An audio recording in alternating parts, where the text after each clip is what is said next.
You know that feeling, right? You're scrolling through options for dinner, maybe. You're just deciding what to do this weekend.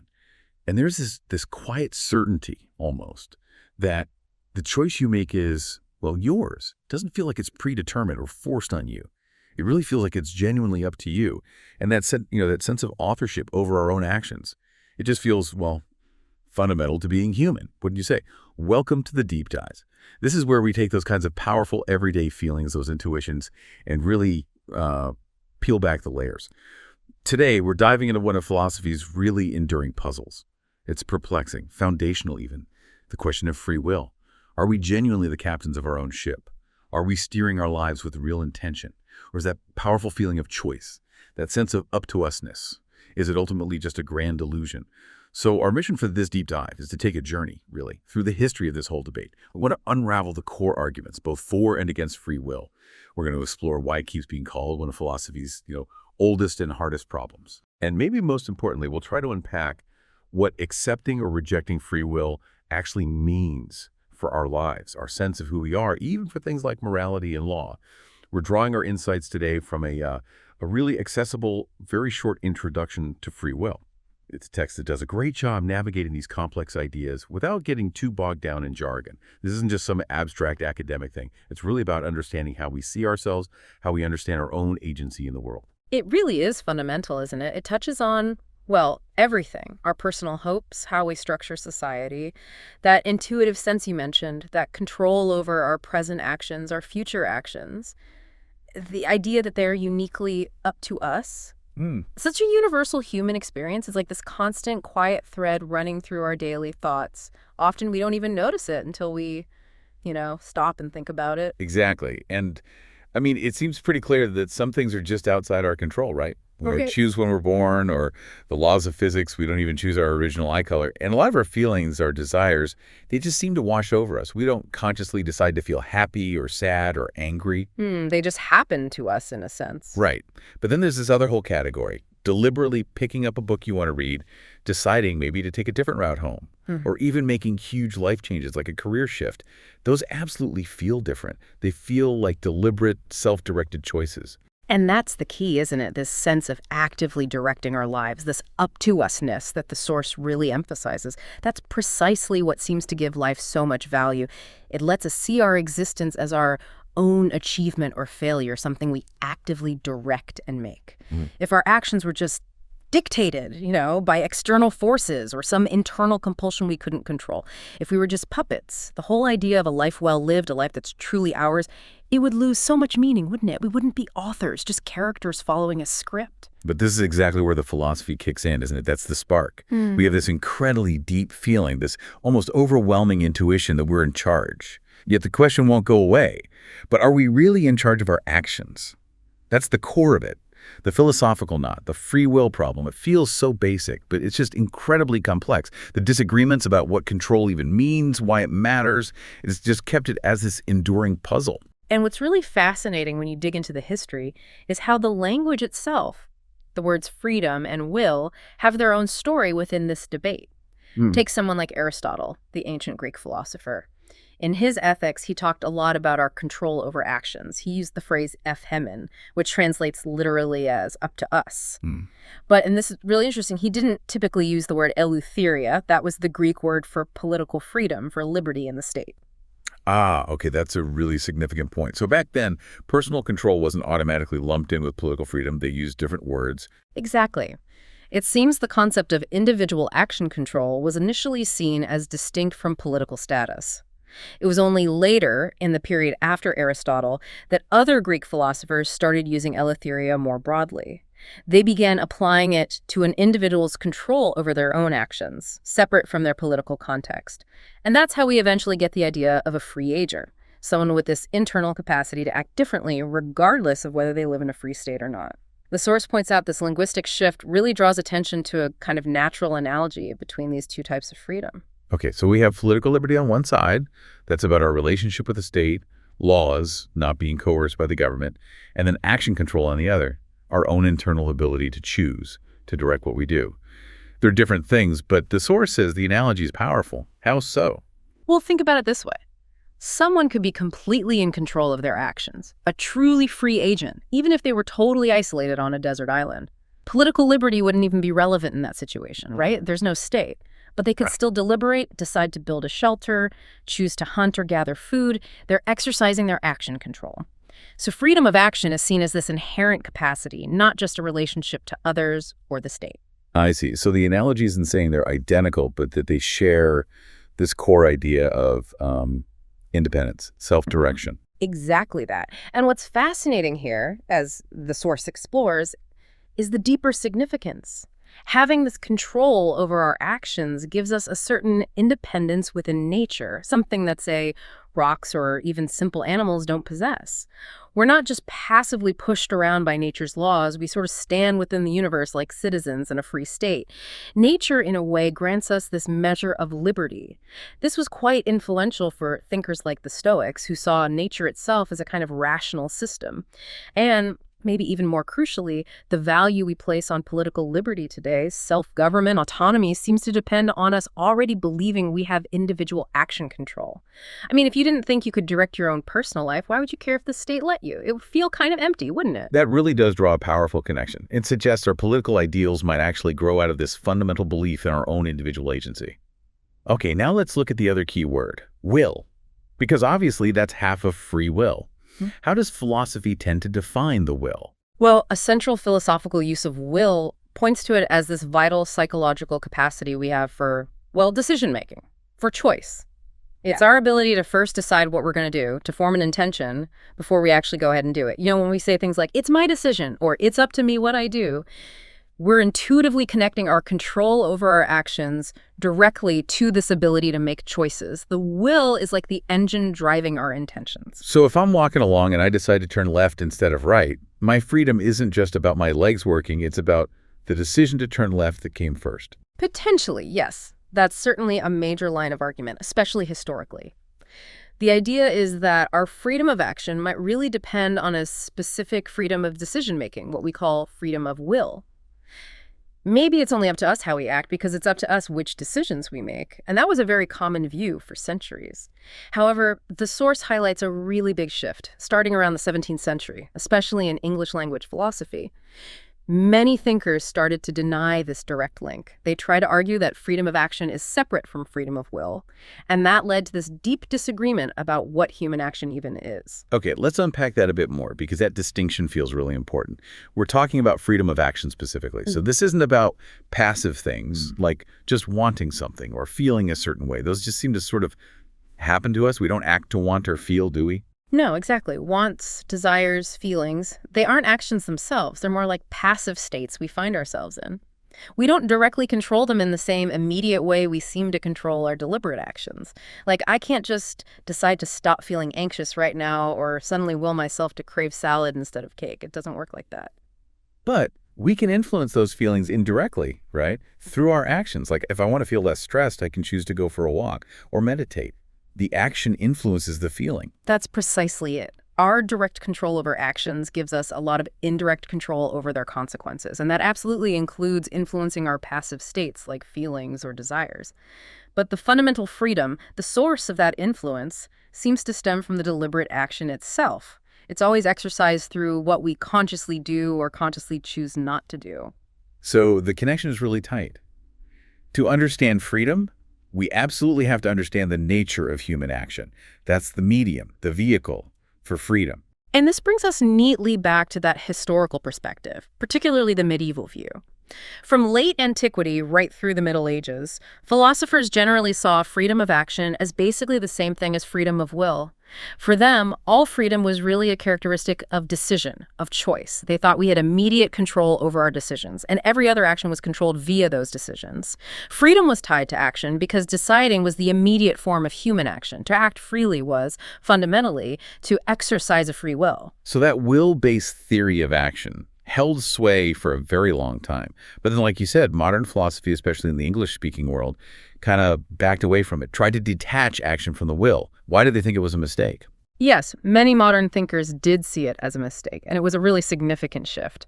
But the source we're looking at issues a pretty stark warning about doing that. It says, If we try entirely to detach action and our control of it from the will and its freedom, then we shall end up disbelieving in it entirely. The argument is basically that if you take the will, this capacity for originating action, out of the picture, you might remove the very possibility of freedom itself. Without the will driving things, freedom of action starts to look like, well, an incoherent delusion, something that just doesn't make sense. Wow, that's a strong claim. That misunderstanding this connection could lead us to give up on free will altogether. That really raises the stakes.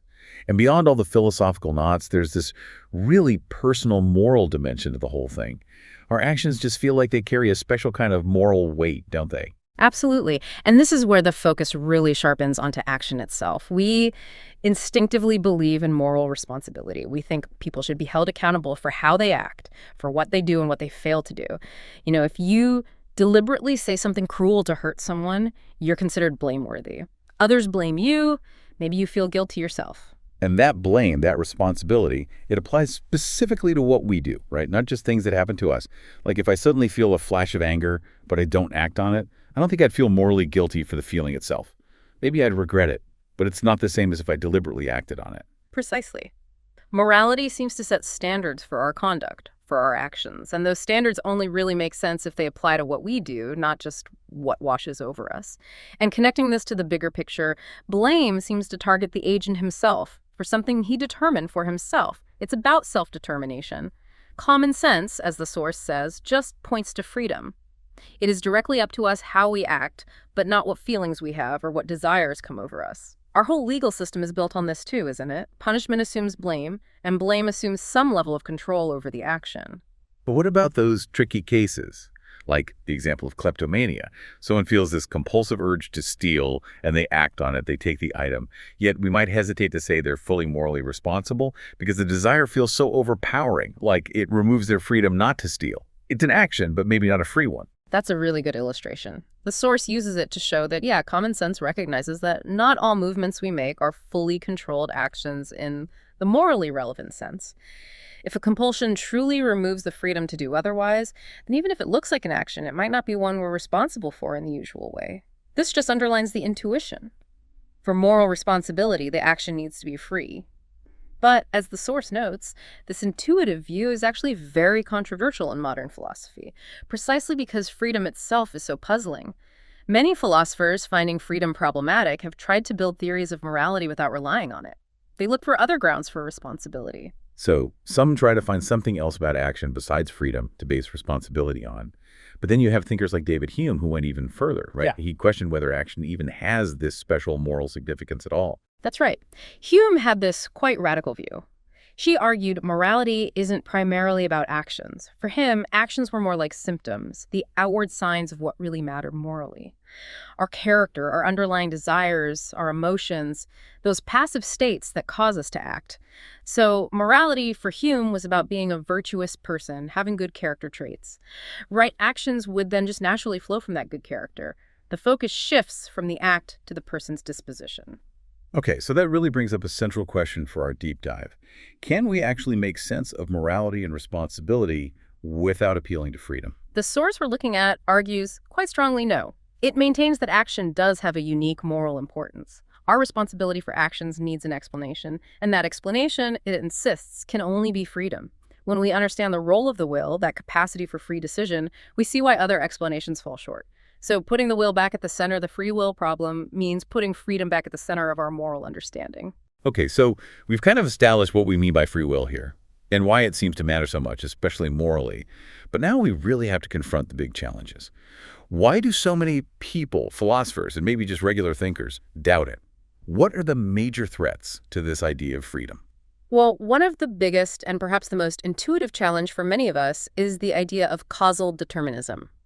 Our natural way of thinking about freedom, what the source calls our natural theory of freedom, is basically incompatibilist, meaning we naturally assume that our freedom must be incompatible with our actions being determined or necessitated to happen by prior causes outside our control. Right. It just seems logical. If everything I do, every single choice was already locked in by a chain of causes stretching back to before I was born, my genes, my upbringing, the laws of physics, then how could I possibly be free to have done something different? It wouldn't really be up to me in any meaningful way. My choice would just be the inevitable unfolding of that causal chain. Exactly. Causal determinism is the philosophical position that everything that happens, including all our actions and decisions, is necessitated by prior causes and conditions together with the laws of nature. These prior causes ensure their effects must happen. There's no room left for alternatives. If true, then yeah, from the Big Bang onwards, everything you were ever going to do was already fixed. And this idea, the source notes, gained a lot of traction historically, seeming all too plausible, especially with 17th century science like Newtonian physics. The universe looked like this giant, predictable, clockwork machine. But then fast forward to the 20th century, and quantum physics throws a bit of a spanner in the works, right? Suggesting things might be fundamentally random or indeterministic at the smallest scales. Does that solve the problem for free will? Well, it complicates things, but it doesn't necessarily rescue free will easily. This is where the nuance comes in, and maybe another layer of the problem.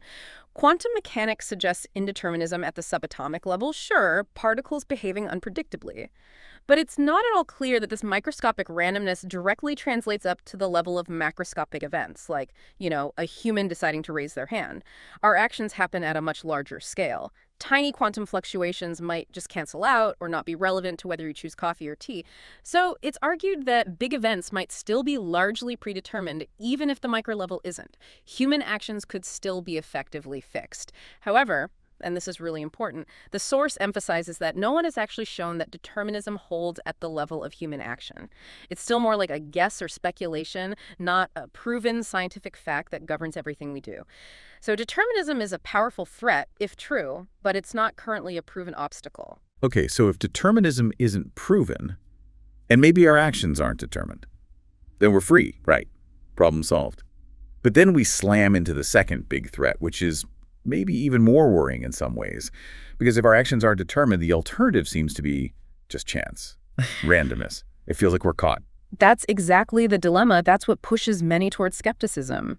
If our natural incompatibilist view is right, freedom can't coexist with determinism, then what's left for our actions? The argument goes, either an action is causally determined by prior stuff, or if it's not determined, then its happening seems to depend on simple chance. It looks like there's no middle ground. And randomness, pure chance. That clearly rules out control. If my action is just random, like a quantum particle swerving unpredictably, how can it be my doing? Yeah. How can I be responsible for it? How can I be free if what I do is just a random event that pops into existence? And this is where it gets really tricky and genuinely troubling for freedom. The worry goes even deeper. The skeptic argues that if our actions were causally undetermined, if they weren't caused by our desires, beliefs, reasons, etc., then they might not even count as actions at all. They might just be mere blind motions, like spasms or twitches. Okay, let's slow down there. What actually makes something a genuine action? What's the difference between me deliberately raising my hand and my hand just jerking uncontrollably? Fundamentally, for something to be a genuine action and intentional doing, it needs purposiveness. It has to be aimed at some goal or end, even if the goal is just the action itself. If I raise my hand, it's usually for a reason, to ask a question, to wave, maybe just to stretch. It's not random. An action has to be intelligibly purposive, directed at a goal in a way that makes sense. And where did that purpose come from? What makes it intelligible? Well, the common answer, especially the one tracing back to Hobbes that we'll get to, is that the purpose comes from desire or motivation. My hand goes up because I desire to ask a question. That desire causes the movement and gives it purpose. Movements not caused by desires like reflexes or twitches are seen as just blind motions, lacking that goal-directed quality. So the problem for incompatibilism, the view that freedom requires indeterminism, becomes, if our actions are undetermined, meaning they aren't caused by our prior desires or beliefs, then they seem to lose that intelligibility. They start looking less like real actions and more like random happenings. And how can those be free? Wow. Okay, if you follow that logic, it really does feel like a trap. If freedom needs actions to be neither determined, because that removes freedom, nor random, because that removes control and maybe even action itself, then it seems like freedom is impossible. Like there's just no logical space for it. Precisely. And for that very reason, despite how strongly we might feel we're free in that libertarian sense, many, maybe even most modern philosophers lean towards other options: compatibilism or skepticism. Right, the big philosophical schools on this. So compatibilism tries to argue that freedom and determinism can actually get along just fine. They're compatible. How do they manage that? Exactly. Compatibilists say our freedom, our ability to act as we choose, isn't threatened by determinism at all. Some even argue freedom requires determinism. Why? Because if our actions weren't determined by our desires, beliefs, and character, they would be random and unintelligible, just like the randomness problem suggests. So for our actions to be ours, to be guided and purposeful, they need to be determined by our mental states. This view, the source notes, was really dominant in English-speaking philosophy for a long time, offering a way to keep both responsibility and a deterministic worldview, essentially by redefining what freedom means. That makes a certain kind of sense, maybe, but my gut feeling still rebels. Yeah. How can I be truly free if my choice was guaranteed billions of years ago? It still feels like it undermines that up-to-us-ness. And that's exactly the intuition that skepticism latches onto. Skeptics agree with that gut feeling. They're incompatibilists too. Freedom and determinism don't mix, but then they also buy the argument that freedom is incompatible with indeterminism because undetermined actions would just be random noise. So their conclusion is pretty bleak. Freedom is impossible either way. It's a philosophical trap, as the source calls it, leaving us seemingly without a coherent way to even think about free will. So the big question hanging over us is the modern free will problem genuinely insoluble? Is it just this trap with no way out, forcing us to pick between these options that both feel wrong somehow? It really can feel that way. It definitely feels like a trap when you put it like that. Determined means not free. Undetermined means random. Where do you go? But before we try to escape the trap, let's backtrack a bit. How did thinkers try to reconcile freedom with reason, especially within that compatibilist idea? This takes us to rationalist compatibilism. Yes, that's a really important historical strand. Rationalist compatibilism was an attempt to save freedom, not just from determinism, but also to make sure it lined up nicely with our capacity for reason. It's appealing, especially if you really value rationality. The core idea is basically to say that freedom is rationality in action. To be a free agent is simply to be rational in one's action. The argument goes, if you have practical reason, you can think things through, weigh options, decide based on what's best. Then using that reason is being free. Freedom is seen as a strength that comes with being rational. But hang on, doesn't that clash with our intuition sometimes? Okay, imagine there's only one truly rational thing to do. Say, I have to take this disgusting medicine to survive. My reason tells me I absolutely must take it. In that case, how am I free to not take it? It seems like the more rational I am, the fewer choices I have. Rationality seems to narrow my freedom down to just the one sensible path. You've put your finger right on the main tension there. The rationalist compatibilist response is often to say, well, viewing freedom as the ability to act irrationally is defining it as just a defect, a weakness. They argue true freedom is a strength, a power that aligns with reason, not fights against it. They might even bring in theological arguments about God, for instance. God is seen as perfectly rational, always choosing the best, yet also perfectly free. This suggests, maybe, that freedom can coexist with choosing the predetermined rational path. Okay, so what's the takeaway? Yeah. Is identifying freedom purely with reason missing something fundamental about what freedom actually is? The source argues quite strongly that, yes, it probably is missing something crucial. Think about how reason works with belief. I believe there are chairs in this room not because I freely choose to believe it, but because the evidence of my senses and my reason compel me. I don't feel free to suddenly decide they're invisible dragons instead. Reason dictates belief. So why should action be totally different? The rationalist view struggles with our strong sense that even when reason points clearly to one best action, we still feel free to choose otherwise. We can be totally convinced the nasty medicine is the rational choice, but still freely choose not to take it out of weakness or stubbornness or whatever. This suggests freedom isn't just about choosing when options are equal. It includes the freedom to be, well, silly as well as sensible. Exactly. And that capacity for genuine irrationality seems uniquely human, or at least unique to rational beings. Real folly, as the source puts it, is only possible if you have the capacity for rationality in the first place. A shark isn't irrational, it's non-rational. Yeah. It can't misuse reason because it doesn't have it. Only someone capable of reason can choose to act against it. It's about having a capacity and choosing not to follow its dictates, rather than lacking the capacity altogether. So if freedom inherently involves a freedom to act otherwise, a real choice between alternatives, then if there's only one rational option, freedom seems to require that the irrational option is still available to us. Therefore, identifying freedom only with reason seems to deny the very nature of freedom by cutting off that otherwise.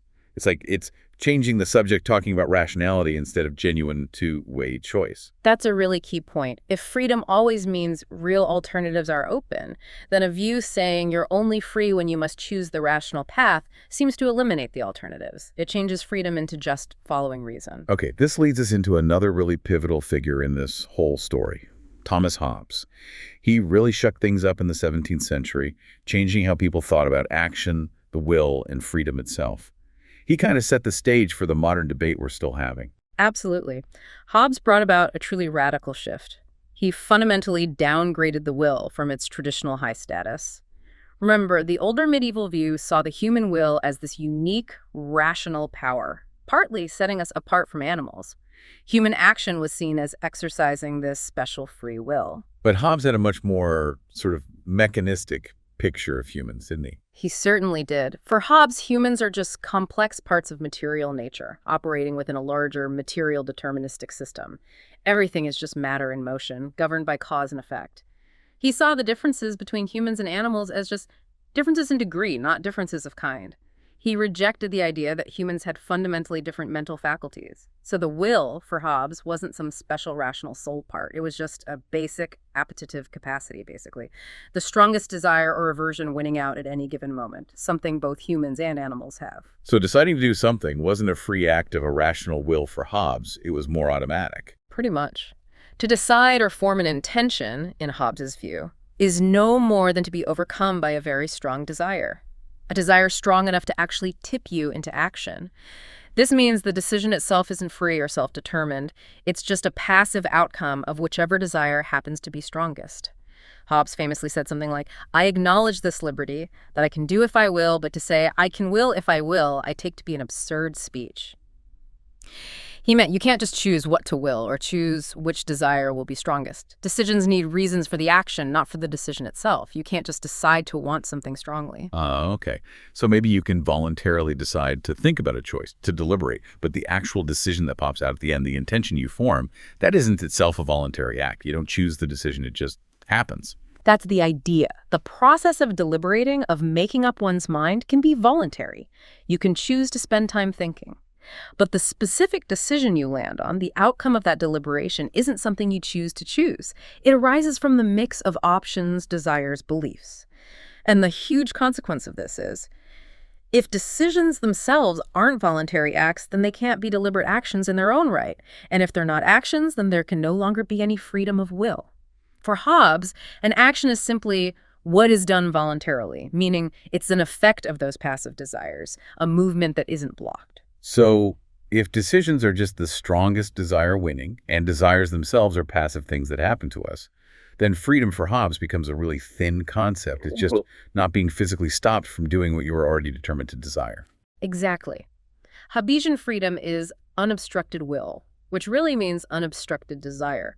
Freedom is just the absence of external obstacles, locked cell doors and ropes and chains, as the source puts it. It's not the absence of being internally compelled by your own desires. And crucially, this kind of freedom is perfectly compatible with determinism. If your strongest desire determines your action and nothing external stops you, you're free, in Hobbes' sense. And importantly, animals have this kind of freedom too. A cat is free to chase a mouse if the door isn't shut.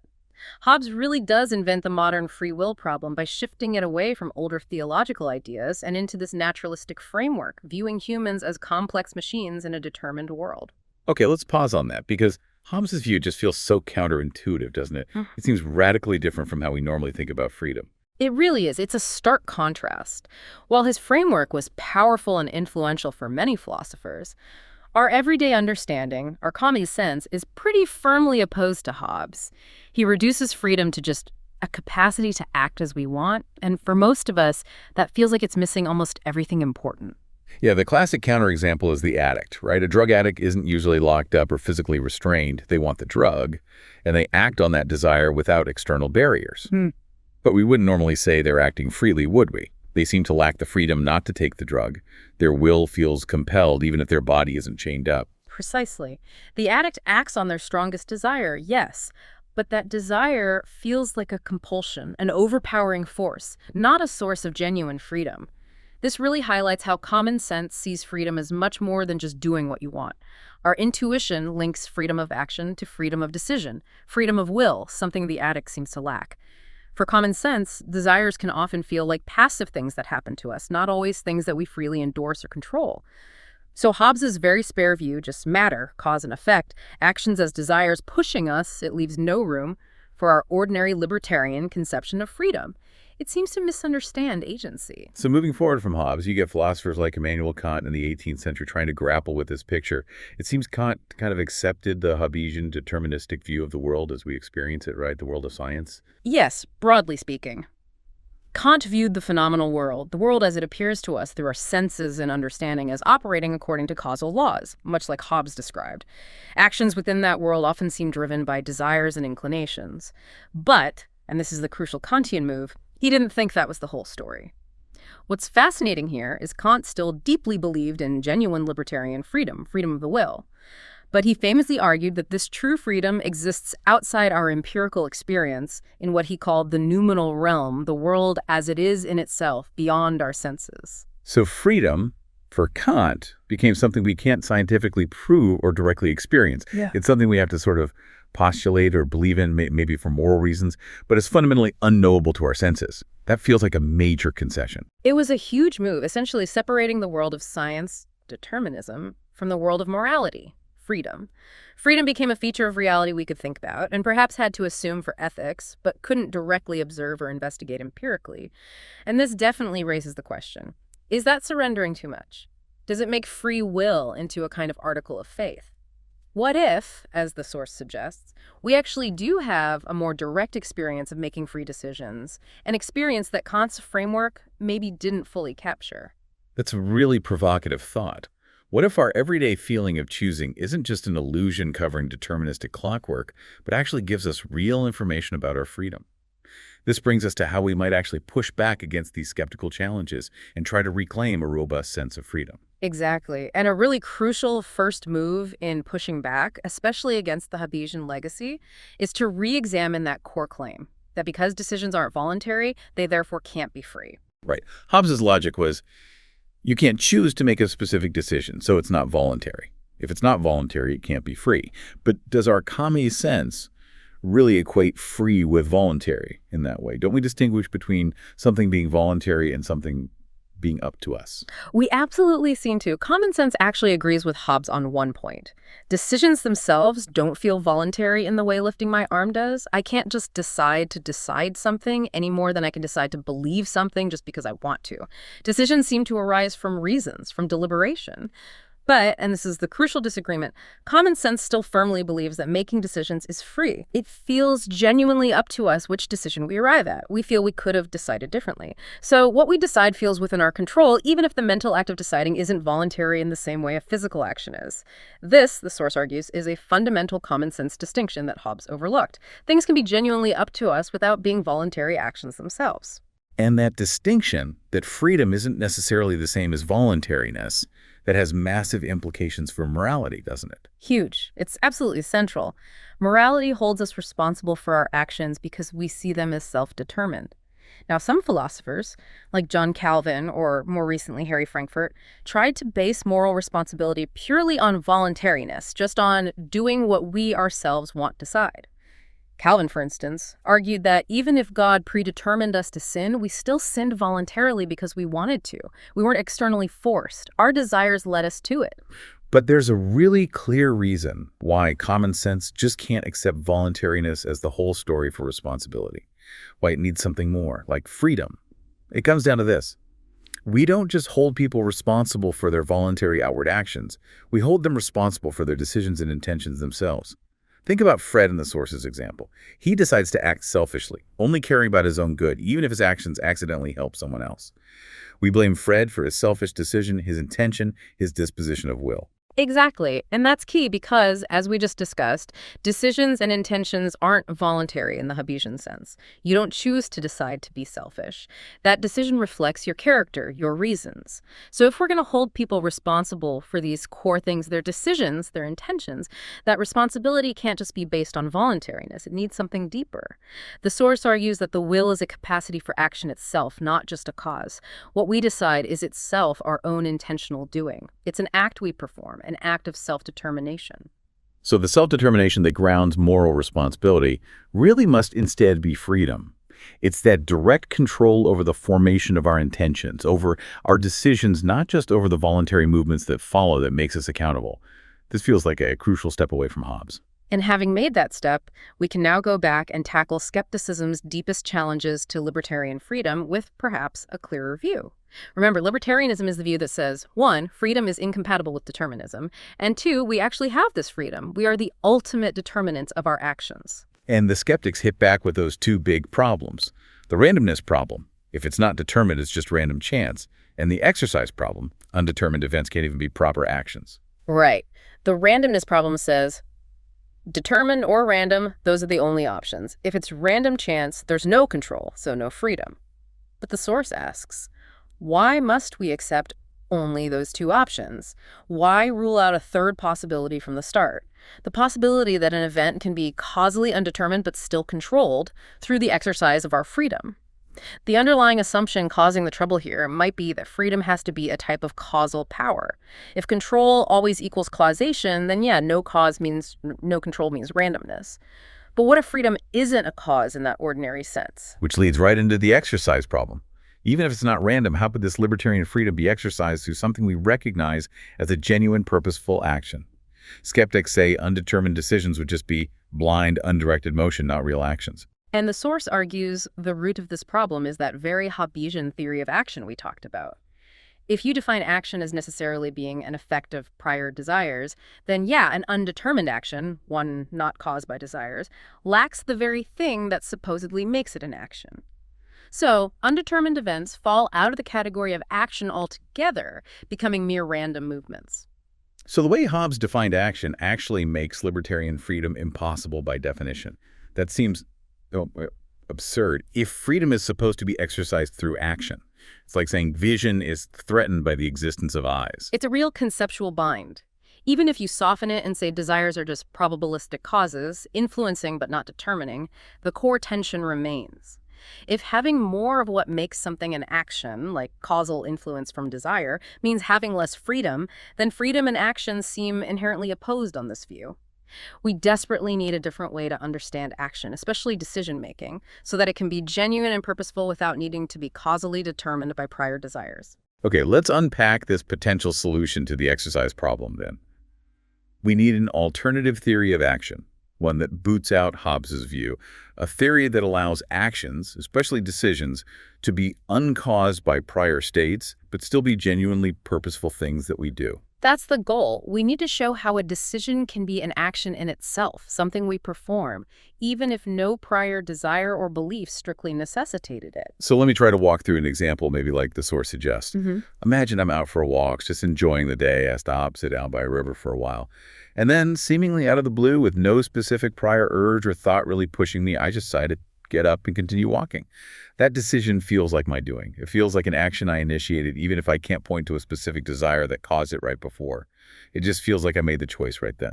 And that experience points directly to the core idea of the practical, reason-based model of action.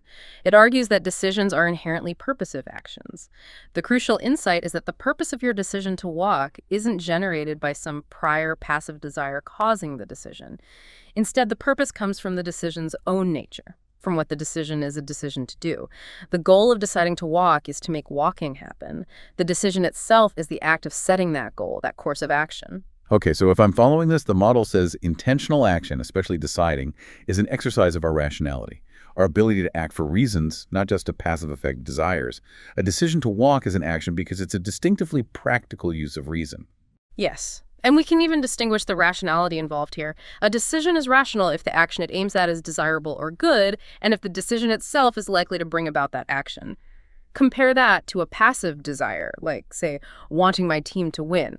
That desire can be rational just if winning is desirable. Even if my desire has zero power to make them win, I can't rationally decide my team will win because that's not an action I can perform. I can only decide to cheer for them or watch the game. Right. So what does this mean for the exercise problem? It seems to mean this model detaches the goal-directedness of action from needing a prior, passive, potentially determining desire. Goals can be generated by my own decision, which makes us free creators of our own aims. That feels like a huge shift. The source also notes this resonates with Kant's idea of free action involving freely adopting a goal, but makes it something we can actually experience and analyze, not something hidden in an unknowable realm. Precisely. It relies on straightforward principles of rational action. Actions aim at goals. Their rationality involves desirability and achievability. Decisions fit this perfectly. Therefore, uncaused decisions aren't random twitches, they are genuine actions, and they become the perfect vehicles for exercising our freedom. Suddenly, the exercise problem, which looked like a dead end, seems to dissolve. Freedom isn't threatened by the nature of action, it's enabled by it, particularly by the action of deciding. Okay, that feels like significant progress on the exercise problem. But what about the other ghost at the feast, the randomness problem? Even if decisions are genuine actions, if they're uncaused, aren't they still just down to chance? How do we avoid saying free choices are just random occurrences? That's the skeptic's fallback, isn't it? Determined or random, still no third way. But again, this whole dilemma seems to rest on that possibly flawed assumption that freedom must be a kind of causal power. Why is that assumption so sticky? Why do we keep trying to make freedom fit into the cause and effect box? Well, it's tempting because it seems to simplify things, to make freedom fit into our generally scientific cause and effect view of the world.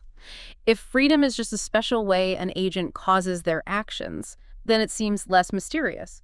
And it looks like it solves the randomness problem if the agent causes the action. It's not random. This is the idea behind theories of agent causation. But you're suggesting, and the source argues, that this is actually the wrong way to think about freedom, that it isn't a causal power. That's the core argument. Freedom is fundamentally different from ordinary causation. Think about a normal cause, like throwing a rock that breaks a window. Once the rock is thrown with enough force, the breaking has to happen. The cause necessitates the effect. There's no control or choice at the moment the window breaks. Freedom, though, feels inherently like a two-way power. The power to do X or to not do X, to refrain, and which way it goes seems to be under our control as we exercise the power. It's not a prior event causing a later event. It's the very act of choosing itself. So if freedom isn't a causal power, what is it doing? What's its role if it's not causing the decision? The source suggests it's a non-causal power. When I freely decide to, say, go out instead of staying in, my decision isn't an effect that my freedom caused. Rather, the decision is the exercise of my freedom, my control. Freedom is the medium or the vehicle through which I exert control. My freedom is exercised in the very act of taking the decision. It's not a separate cause pushing the decision into existence. It's what makes the decision mine, freely chosen. Think of the analogy the source uses, a creditor saying, "I release you from debt." They're saying it doesn't cause the release as a separate effect. The saying is the releasing. It constitutes the exercise of their power. Similarly, deciding freely constitutes the exercise of freedom. Oh, okay. If that's right, then a libertarian free action can be causally undetermined without being random. The decision isn't strictly caused by prior events, but it's not arbitrary chance either. Exactly. Libertarianly free action must be action that is causally undetermined. It has to involve non-necessity before the choice is made. It could have gone otherwise. But this lack of prior determination doesn't automatically equal mere chance, like a coin flip dictating the outcome. It's the agent's exercise of freedom itself in the act of deciding that determines the outcome. The skeptic makes a mistake, a gratuitous reduction, by saying freedom is nothing more than the occurrence of causally undetermined action. That strips freedom of its active, controlling nature. And what's fascinating here is how this connects back to responsibility. Our ability to be directly responsible for our actions, not just our passive desires or beliefs, seem to depend on freedom being more than just undetermined happenings and more than just acting rationally. If freedom was just one of those things, explained responsibility seems circular. We're responsible because we're free, and we're free because we act rationally and determinedly. It doesn't really explain the control part. Precisely. The source really emphasizes this. Freedom is not simply a capacity to act undeterminedly. And it is not simply a capacity to act rationally. And freedom is not simply a kind of causal power. In fact, freedom is not a causal power at all. As a power, freedom is simply what it is and not another thing. It's presented as a unique, fundamental capacity of the mind, like consciousness or reason, that can't just be reduced to something simpler.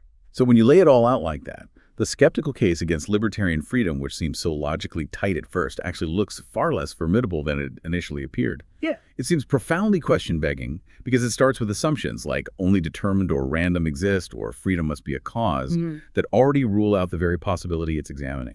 That's the argument. Skeptics often assume a world containing only ordinary causes and random events and then act surprised when freedom doesn't fit. But why should we grant those narrow assumptions from the start? And remember, no one has definitively proven universal causal determinism for human actions. Influences exist, desires, genes, environment, but they are merely that, influences. They might shape or constrain our choices, but they don't necessarily eliminate our control entirely. There's still space for this unique power of freedom to operate. And what about that final skeptical challenge? The claim that we don't actually experience our freedom directly, that it's just an illusion or something unknowable like Kant suggested. The source pushes back hard against that, too. It argues that claiming we don't experience freedom is a bit like Hume, claiming we don't experience causation-only sequences of events. Just as our everyday experience constantly reinforces our belief in solid objects and cause and effect, it also profoundly reinforces our belief in our own control over our actions and decisions. It's not typically an inference we make, it's a felt reality. Okay, let's try to make that concrete with an example, maybe that heated phone argument scenario. You're arguing, getting angrier, you feel yourself starting to raise your voice, saying things you might regret, and as the anger builds, maybe you consciously deliver a really sharp insult and slam the phone down. You feel yourself doing these things. Yes, and crucially, the source points out, you might also feel your control lessening progressively as you do it. You might have that vivid experience of just losing it, feeling the anger, a passive emotion starting to dictate your actions, rather than you being fully in the driver's seat. That is an experience of agency and also an experience of its limits, of exercising control and then perhaps losing it. Who is to say that my experience of my agency is not representing all this to me? Our experience is the kind that informs us about control or its absence. It's not just a theory, it's lived. So this paints freedom not as some abstract philosophical idea, but as a widely shared idea, something that's a vivid element in our experience of being agents in the world. Just like consciousness or our ability to reason, it seems like a distinctive, maybe irreducible feature of our minds. And the source concludes, why should it be less worthy of our belief than any of these others? We seem perfectly incapable of abandoning our deep conviction that much of what we do is genuinely up to us. It's as fundamental as believing we are conscious or rational, and there's no definitive proof showing this conviction is wrong. So what does this all mean? Where does this leave us, the listeners? If our most basic ideas about morality and who we are seem to depend on freedom, and if we actually have coherent ways to think about it that can stand up to the skeptical challenges, then maybe the real task isn't endlessly trying to prove free will exists against impossible standards, but maybe embracing what it means if we do have it, considering the implications for how we live, how we treat each other, how we structure things. When you next face a choice, read that book or go to the cinema, maybe you're not just a cog in a machine or a leaf blown by random winds. Maybe you are, in that moment, the unique, non-causal origin of that decision, an author. That really changes the feel of things, doesn't it? It invites us to think about what it means to truly be the source of our own choices, our own purposes, even in a complicated world full of influences. This deep dive really suggests that maybe our common sense belief in freedom isn't some naive illusion, but actually a profound insight into our nature. A profoundly valuable insight, I think. One that really gets to the heart of how we understand ourselves and our place in the world. So we've covered a lot of ground, from that basic intuition of choice, through ancient philosophy, the tough challenges from determinism and randomness, the historical shifts in thinking about the will, and finally landing on a defense of libertarian freedom as this distinct, non-causal power that we might actually experience directly. It's been quite a journey, and we hope it gives you a richer, maybe more nuanced way to think about this fundamental concept. Hopefully, it equips you to look critically at your own assumptions about control, responsibility, and maybe even what it means to be human. Absolutely. This has been a true deep dive into a huge and complex area, and obviously there's always much more to explore and debate. Thank you for joining us on this deep dive into the philosophy of free will.